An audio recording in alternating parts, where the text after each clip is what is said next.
because the Office of the Special Prosecutor has officially removed former Finance Minister Ken Ofori-Atta from its wanted persons list after his legal team communicated his scheduled return to Ghana in May 2025.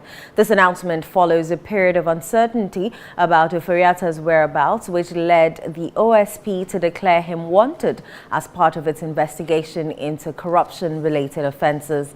The former minister had been under investigation for alleged financial misconduct during his time in office, but his exact location had been unclear, complicating efforts to proceed with the inquiry. However, following communications from Ofori-Atta's lawyers on February 18, 2025, the OSP confirmed that the former minister would return to Ghana on a specified date in May.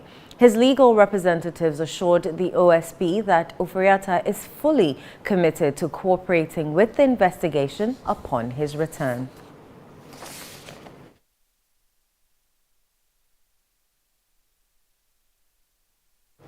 Let's stay on this issue a while longer and speak with former Attorney General Ni Ayikwe-Otu on the latest development. Many thanks for joining us, sir. Thanks for having me. Right, so let's go straight into the questions. Considering the correspondence between Ken Ofori-Atta and the Office of the Special Prosecutor, do you think this situation could have been avoided? Well, this is not the first time they are communicating with the Office of the Special Prosecutor. They have told them already where the man was, the Mayo Clinic, and all these things have come up. So it's nothing new. He just decided that he wanted to embarrass him and keeps going on. A lot of people have given their opinion on this matter. The person has not been formally charged. And you keep saying that he's running away as a fugitive. In any case, even if you want him to come and give evidence, doesn't he got the constitutional right not to speak and not to self-incriminate himself? So I don't know what he intends to achieve. If you ask me, in my opinion, the way the lawyers have tried to come back to find some kind of compromise is that it had somehow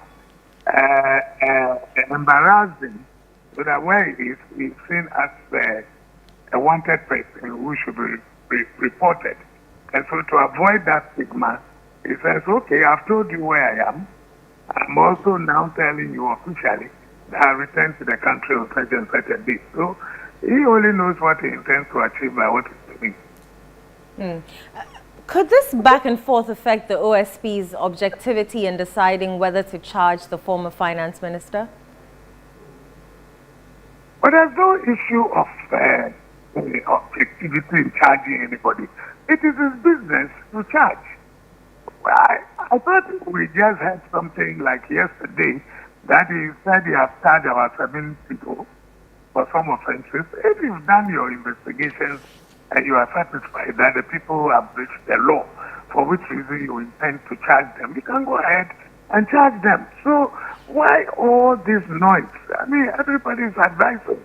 Some are calling on him to resign. I, for one, I keep saying that we need strong institutions. So allow him, to build, make his mistakes, learn from his mistakes, and build a very strong institution for all of us if we really interested in fighting corruption. So it's unfortunate that yesterday he went ahead and declared him. They wanted to publish it in, social media everywhere. And I believe that the guy feels so embarrassed that he thinks that if all he wants is to know when he is returning, then they have communicated that to him. Right. So that at least he saves himself from the unnecessary embarrassment. But what he's doing is not law. It's not lawful. Well, Speaking of embarrassment, if Ken Ofori-Atta believes the OSP's actions have damaged his reputation, what legal options are available to him? And would you advise that he takes action? Oh, they are unnecessary. He should go ahead and do whatever he thinks the Office of Special Prosecutor wants to do. He has the power to prosecute and investigate and prosecute. So if he says this is the best way for him to go about it, let him continue doing what he's doing. But The point is very clear. You see, in respect, why not? Hello, sir. Yes, there's Yes. a noise in it. If you are going to search somebody, they say go for a search warrant. If you want to arrest somebody, say go for an arrest warrant. You don't have all these things, and you keep embarrassing everybody. What prevents him from just going to court to say that I want a warrant of arrest for somebody? And if you know the man is not in the country, how are you going to arrest him? Why don't you go outside and look for other means of doing so, extradition or something else? Because you know he's not in the country. So why is he doing all that? It's unfortunate. He's a young man, so give him space to enjoy his newfound freedom, if you like, his independence.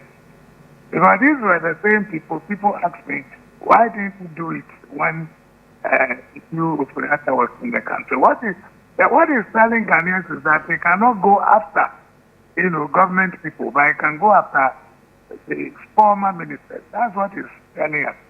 The man was here all throughout, and if you think you needed him, you never invited him. You waited for him till he had left his country, and now you are going about in Sicily and the past.